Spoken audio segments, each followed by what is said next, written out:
Hello everyone, pardon the early earthquake there. We're just getting our cameras up. It's as live as you can possibly be. Everything you see and hear is all natural. Welcome. If you're here for the box opening.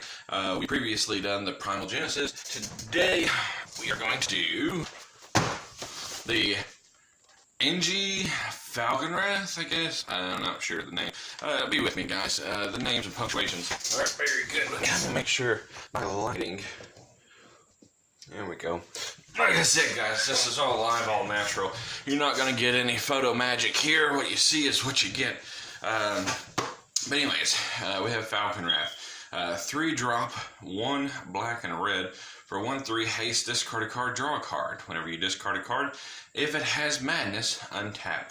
So this could be really good combo piece if you really think about it. I've seen some really nice synergistic stuff in this deck. I really like it. This commander is called the Merciless Rage. From what I've seen online, it looks pretty good. A lot of rage, a lot of speculations, a lot of good things about the Son of Yawgmoth. He is really, really good. A lot of people like him. Honestly, it kind of overshadows the rest of the deck. But let's get into this, and we'll talk more about him when we get to him. All right, let's bad mama jamma out. Throw away your trash. Make sure to recycle. Now, like I said, on these right here, I just like to pull the plastic sideways and then just punch that. It comes right out. You don't have to worry about damaging it. Big, nice, pretty card. A lot of people don't know what to do with these. They're just really pretty. They're nice, they're decorative. If you can collect a bunch of them, you can almost make a full EDH deck that's really big, except for there's no basic lands like these, which is unfortunate. The foiling on this one is actually a lot nicer in my opinion. It still has like a fog effect, but that might just be the new foiling process. But I think these are supposed to sit over to the side, and you keep like how many counters on it equal to how many times it's died. But moving right along, let's get into the commander deck itself. One thing that's really nice to notice, they send you these little pamphlets as soon as you open up your box. This right here just kind of tells you a little bit about the deck. You can frame this. It makes a really pretty poster. I really love the purple in this. It just tells you a little bit about stuff. I'll let you guys read that on your time. A little nice tray. But we're not here to talk about the tray. We're here to talk about the deck. There's lots of really good stuff coming to this. Alright. Bada bing, bada boom, bada bang. Okay, so here we are. Here's this nice, thick, lovely deck. One thing I like is on this it talks about popular Magic formats. Modern is not in here, even though it's probably one of the most popular. Okay, so in this little review, I'm going to go through about every individual card. If you're wanting a deck list, everything, there's tons of them online. If you're here, you want to see the individual cards, you want to hear about the cards, and that's what I'm here for. So, we have our commander, who we've ran over before with the big card. Looks like this. You want a close-up? Boom. There you go. Very nice. Okay. Then we have Chainer, Nightmare Adept. It's 2, a black and a red for a 3/2 legendary human minion. Keep that in mind. There's lots of things that we can do with minions. Discard a card. You may cast a creature card from your graveyard this turn. Activate this ability only once each turn. Whenever a non-token creature enters the battlefield under your control, if you didn't cast it from your hand, it gains haste until end turn. That's pretty neat. I feel like there's some really nice stuff we can do with this. Maybe not in this deck, but in something else. This right here. I absolutely am in love with the background art on this. I don't know what it's from. I don't know why it's like that. But whoever did it, good job. You did a great job. This is Griven, Predator Captain. It's a 5-drop, 3 black and a red for a 5/5 with Menace.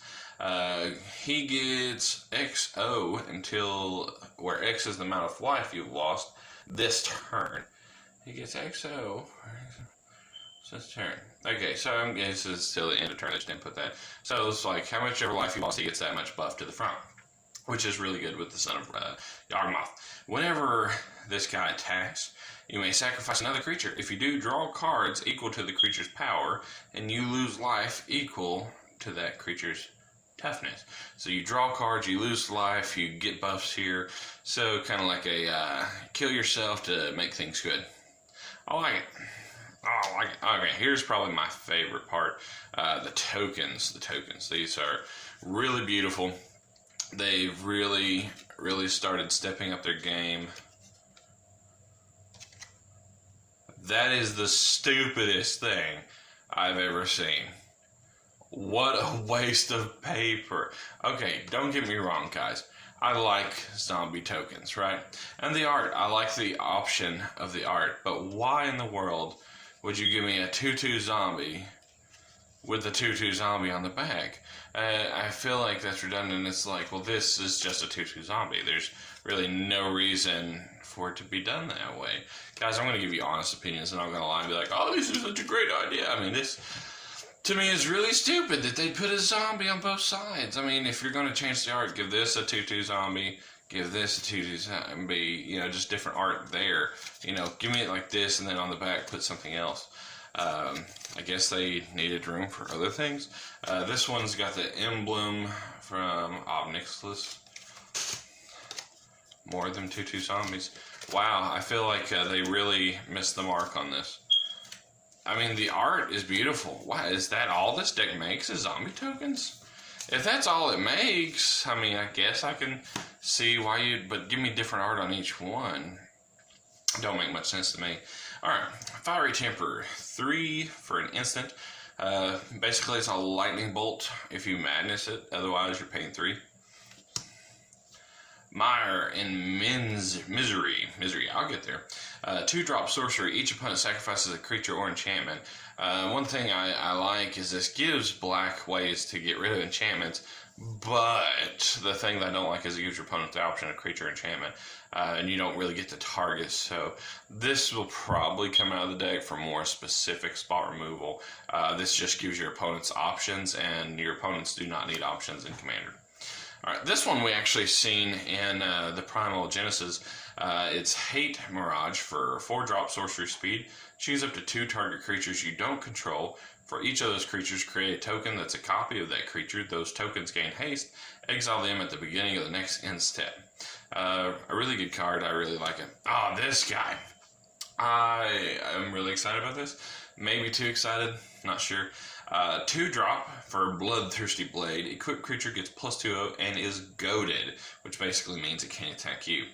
You can pay 1 to attach it to target creature an opponent controls. Activates ability only anytime you can cast a sorcery.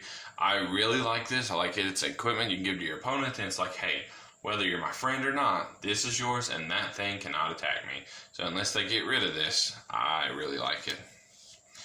This was also another card in Primal Genesis. It's a Scare Killer.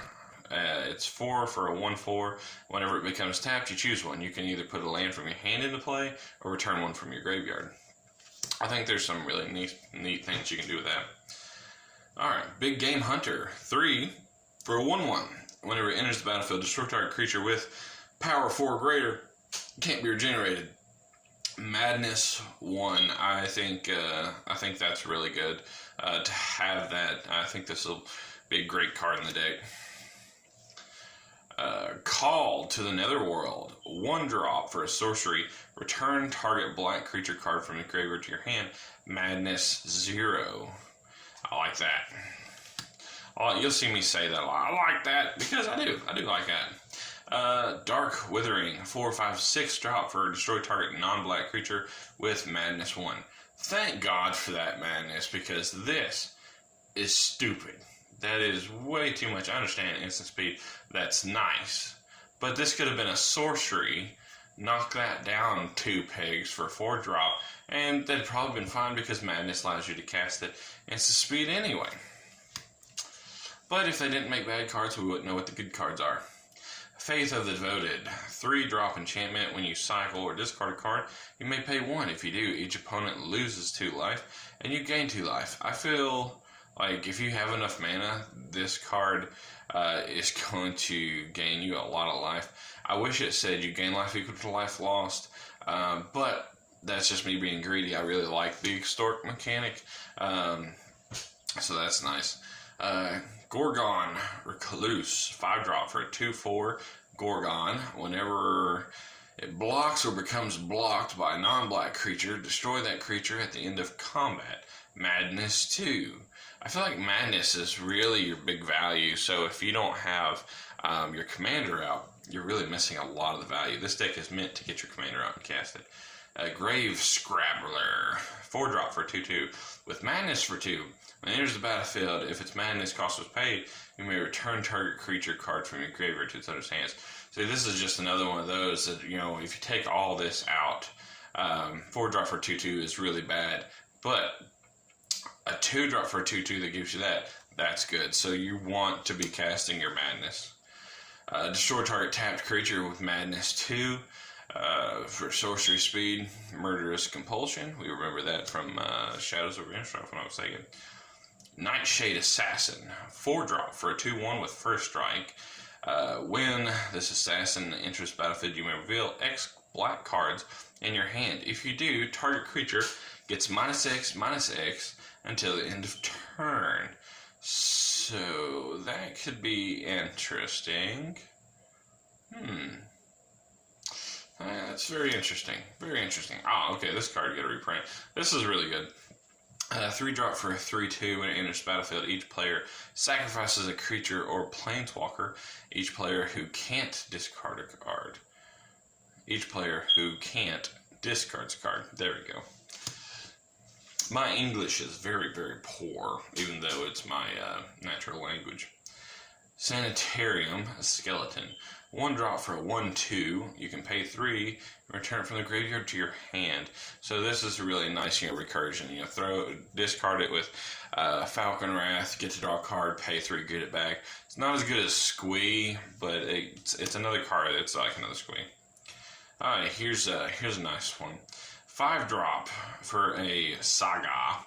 Each opponent sacrifices a creature or planeswalker. Each opponent discards a card, and then put target creature or planeswalker card from a graveyard onto the battlefield under your control. For those of you who are kind of new to Magic and everything, what sagas are enchantments, and whenever you put them out, there's 3 steps you go through. The first step is as soon as you put it out, you activate this one. That's the Roman numeral 1. You would do this effect. The next 2 effects will happen at your next upkeep, the second one, and then your following upkeep, the third one. And it'll tell you up here, like this little reminder text, how it does, but a lot of people just really skip over that because it's not bold and highlighted. But that's how you pretty much do this. Alright. Zombie Infestation, 2-drop, discard 2 cards, create a 2/2 black zombie creature token. Very nice. I feel like there's a combo with that. I feel like it could be really broken. Alchemist Greetings, 5-drop. When it deals 4 damage to target creature with Madness 2. So the thing about this card is I understand it's Madness, but for 2 mana, we already have stuff in Standard that does this, so that's something you can probably switch out. And the one in Standard is already instant speed. So the only benefit here is because of it having Madness with Falcon Wrath, it allows you to untap her and kind of do more that way. But other than that, not bad. 4, gain control of target creature until the end of turn. Untap that creature. It gets 2/0 and gains haste until the end of turn with Madness 4. Yeah. Be with me, guys. I'm actually having me some Mickey D's. I like the salt. Alright. Violent Eruption. 4 mana, instant speed. Deals 4 damage divided as you choose among any number of targets. Madness 3. I can see that. It's like, I wish it was just Madness 2. I feel like you'd get a lot better value there. But I guess you're losing 1 red to be able to do it. So it's not bad. Armillary Sphere, 2-drop, pay 2, sack it, search library for up to 2 basic land cards, reveal them, put them into your hand and shuffle your library. So there's some mana fixing. We have a Mana Rock, Hedron Archive, 4, tap to add 2, and then you can pay 2 to sacrifice it, draw 2 cards. So there's some draw plus some ramp. Meteor Golem, 7 drop for a 3/3 when enters battlefield, destroy target non-land permanent and opponent controls. I feel like for 7 mana I should be able to destroy any permanent, but beggars can't be choosers. It's a uncommon, not a rare. Rakdos Locket, 3 drop, a tap, add a red and a green, or red and a black, I'm sorry. I must be thinking green. Then you can pay 4 black or 4 red, tap, sacrifice Rakdos Locket, draw 2 cards. And a commander deck would not be complete without Soul Ring.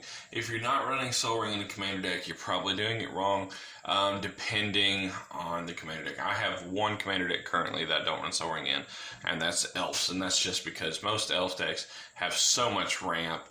Turn 1, I'd rather get a 1-drop Elf out that can tap for mana than a Soul Ring, even though you can start doing other stuff. But different strokes, different folks, but most other decks you definitely want a Soul Ring. It just really puts you 2 turns ahead. Swamp again. Alright, here's one of our good boys. This was on the back of the box. Archfiend Spite for a 7 drop for a 6/6 flyer.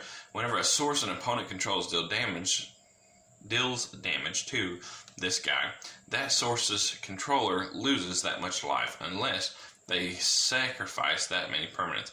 Alright, so putting like an indestructible enchantment or something like that on this, I feel like could be really, really good.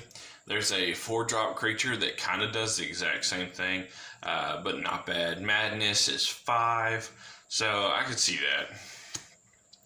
Bone Miser. This is kind of like a redo of a card that we had back around Theros Block. I'm not saying it's in Theros Block. I think it was like Core 15, if I'm not mistaken, or Magic Origins, one of those. This one's a 5-drop for 4/4 that has whenever you discard a card, create a 2/2 black zombie. Whenever you discard a land, add 2 black mana. Whenever you discard a non-creature, non-land card, draw a card. So basically the difference between these two is the other version is a 2-drop, and I think it's a 2/2 with all these abilities except for it's whenever your opponent does it. This one's going to be kind of redone because you are the one discarding a card, and I can see why they gave it the power bump, or the mana bump, because it can be really broken, especially if you're getting out early. This card I actually really, really like. Curse of Fool's Wisdom. It's a 6-drop enchantment or a curse. Enchant player. Whenever enchanted player draws card, they lose 2 life and you gain 2 life with Madness 4. I really like this. There's a lot of blue decks out there that love to draw cards, and this is made just for them. You're going to gain a lot of life on this. They're going to lose a lot of life, assuming it doesn't get countered or anything. Alright, here's a boy. He's a good boy. Whitehead. The best boy ever. Literally, they should have just made this the commander and been like, hey, here you go. This right here is probably one of the most sought after cards out of all of the core 2019 commander decks. If you don't know what it does, you're really missing out. So let me fill you in. Son of Yawgmoth is 4 and 3 Phyrexian mana, so that means you can pay 2 life for each one of these. So in theory, 4 and 6 life, but that's fine because the way you're going to build your deck, you're going to gain that life back. Not to mention, he's a 2/2 with lifelink, so he's going to gain you that life back. And for each black in a cost, keep that in mind, a cost, you may pay 2 life rather than pay that mana. So what that means is if it has an ability, or if it's up here, or any kind of cost whatsoever, even madness costs and everything. So that'd be 2 life and 3. This gets really broken. Whenever you cast a black spell, put a 1/1 counter on this. This guy's going to get really busted really, really quick. Look for a lot of these decks to pop up. Nightmare Unmaking. It's a 5-drop sorcery speed. Choose one. Exile each creature with power greater than the number of cards in your hand. Wow, I really struggled through that sentence. Exile each creature with power less than the number of cards in your hand. So, if I could read, this would probably be a really great card. Alright. Angie's Ravager. It's a 3-drop for a 3/3 vampire berserker that attacks each combat if able. Whenever this card attacks, discard your hand, then draw 3. I can see this being really good, especially if you're casting everything in your main phase and you just don't have anything. This could be a really good draw. Madness 2, so not bad. 4-drop for a 3/3 flying haste Skyfire Phoenix. When you cast your commander, return this from your graveyard to the battlefield. That's pretty neat, especially considering our commander is so cheap. This is probably some really good recursion that we're going to see over and over and over. Wildfire Devils, 4-drop for a 4/2 Devil.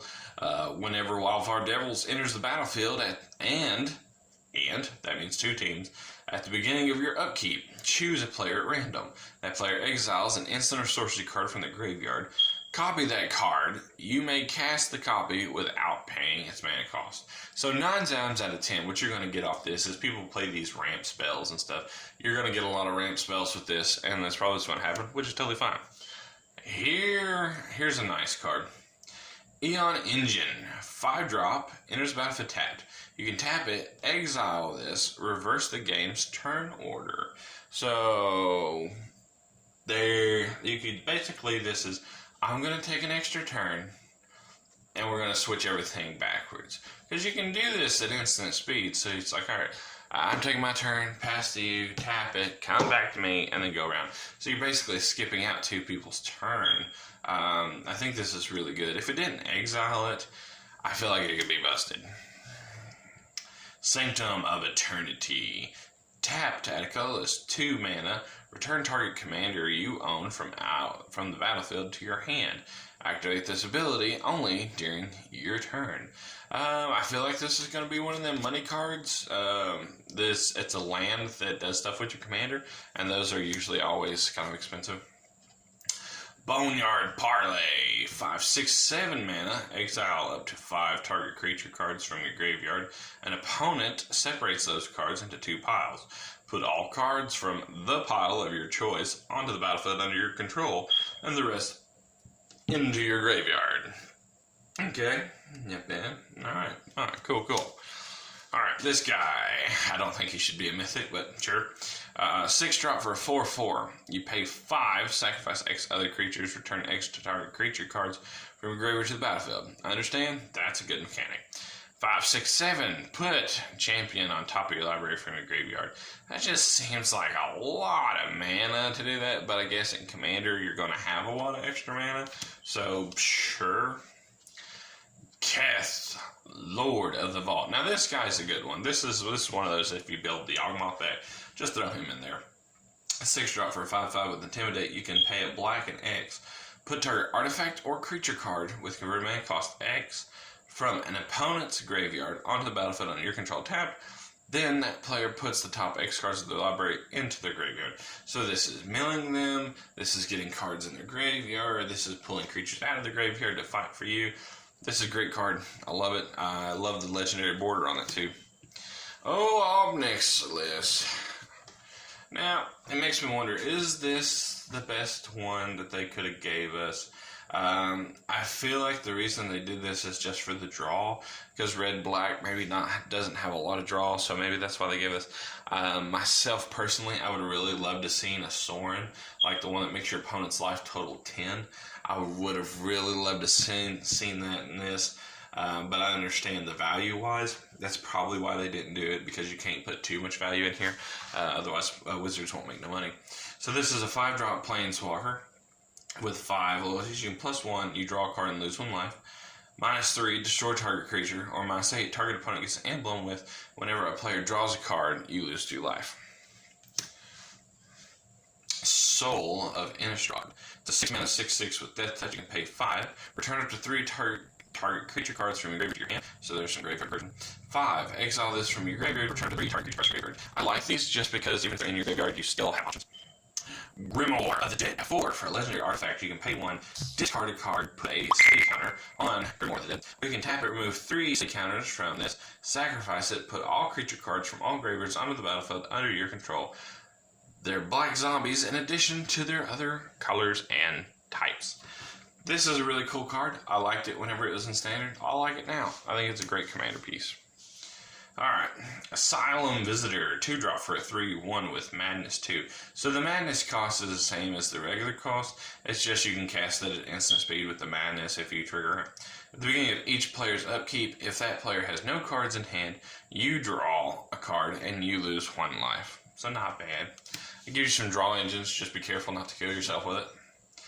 5 for a sorcery, put target artifact or creature card from a graveyard onto the battlefield under your control. Shuffle Beacon of Unrest into its owner's library. I like this. I love the cards that shuffle themselves back after you cast them.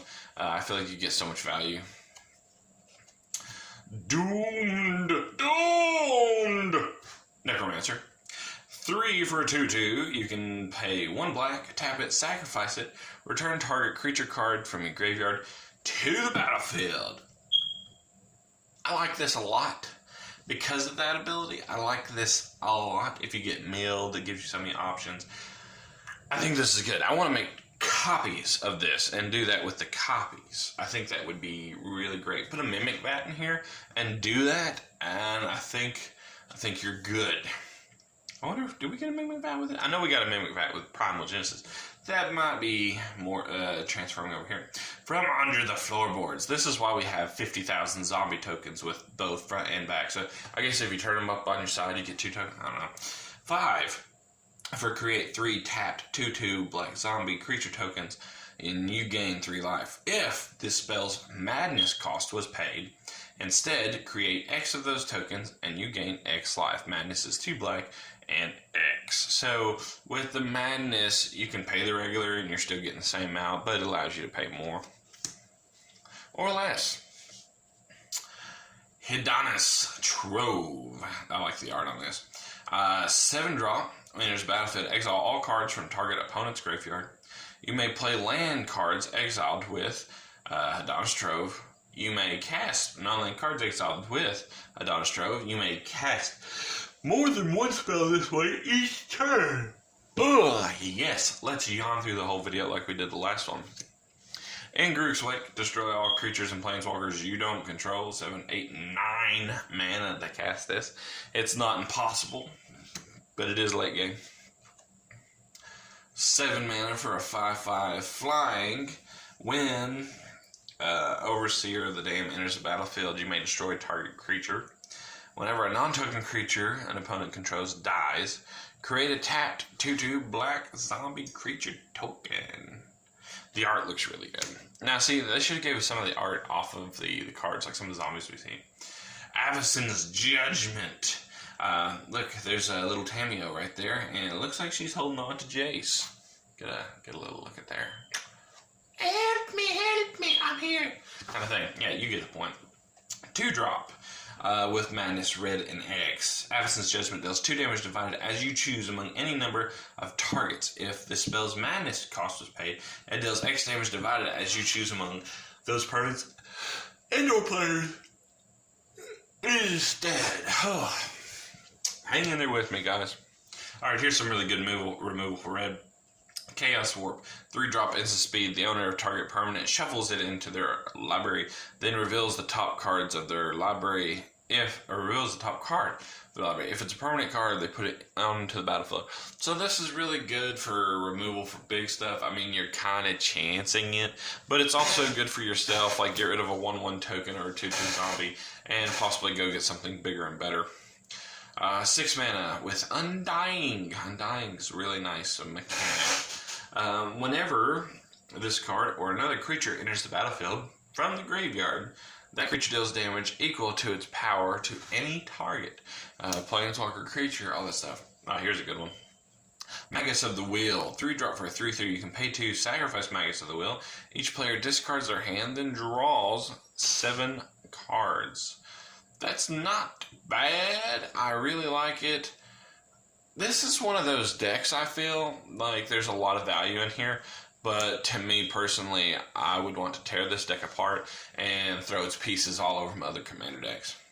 Squee! Goblin Nabob. Oh, you gotta love Squee. He's always turning up somewhere.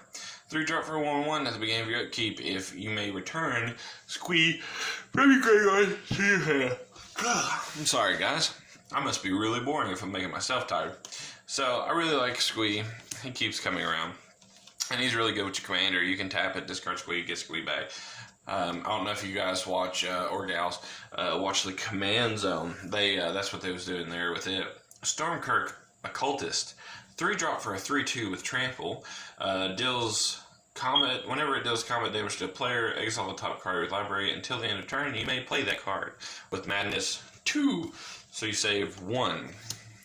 Which this is really good with your commander, just for like Madness in general, because you can always cast your stuff during your opponent's turn as long as you have the Mass Mechanic, and because it untaps, you're going to be able to do that a lot. Whenever a creature enters the battlefield under your control, it deals damage equal to its power to any target. Interesting. Bloodhall Priest. It is 2 red and a black for a 4/4. Whenever it enters the battlefield or attacks, if you have no cards in hand, it deals 2 damage. Sorry, everyone. To any target. Madness is 3. Hang in there with me, guys. We have this and 2 more boxes. Key to the City. I really like this card. 2. Pay 2 mana, tap, discard the card. Up to 1 target creature can't be blocked this turn. Whenever Key to the City becomes untapped, you may pay 2. If you do, draw a card. I think I run that in Standard. Alright, here we go, guys. Here's something really nice. Solemn Simulacrum.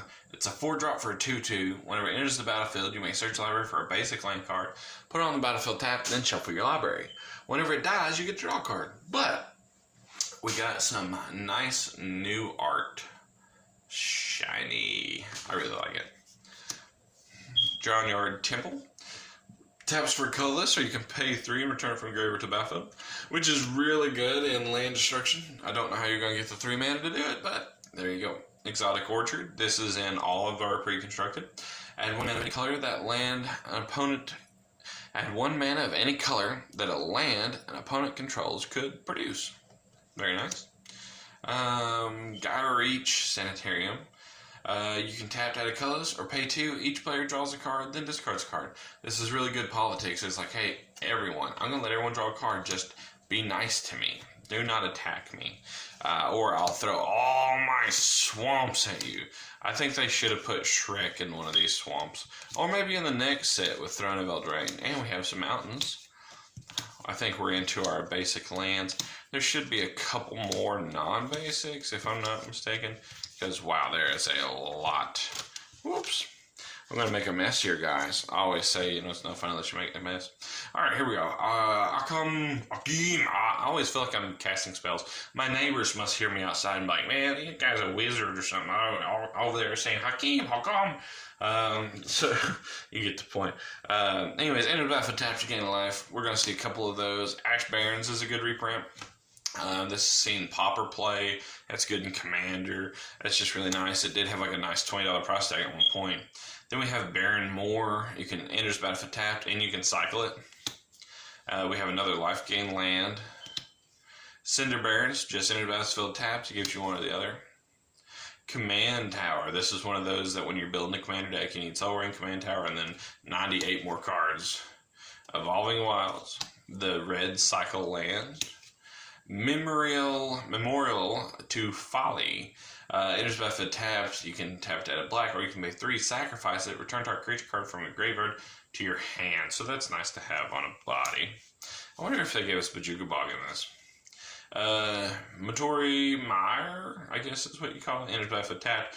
When does, you may put target creature card from graveyard on top of your library. Adds a black. Not bad. Mirrored Landscape. Enters battlefield tapped. You can pay 2, sack it, search library for 2 basics, or you can tap for colorless. And then we have the double lands. One of these lands entered the battlefield tapped. You have to bounce a land back to your hand. Just make sure you use your mana out of it first. This is our red-black one. Another tap land that gives us red-black. Rick's Mahdi Dungeon Palace. Adds a colorless, but you can pay 1 black-red. Each player discards a card. Activate this ability only anytime you could cast a sorcery. Keep check of that in your command groups. People get really excited and they forget those little details. Then we have Terramorphic Expanse, just another Evolving Wilds. And Temple of the False Gods. That's a really nice card to have with Yawgmoth. But as we come to this conclusion, I just want to thank everybody for watching this. I thank you for your support. I know this channel is really small. We don't have many viewers on here, but this is something I enjoy doing. And if I get 1 or 2 people out there that enjoys watching this and seeing me do this and mess up and yawn through the whole videos, then hey, I think I'm doing good. But anyways, guys, I really appreciate you stopping by. I really appreciate you guys watching the video. This is the Merciless Rage EDH Precon that they come out for the 29 Commander set. So this makes the second one.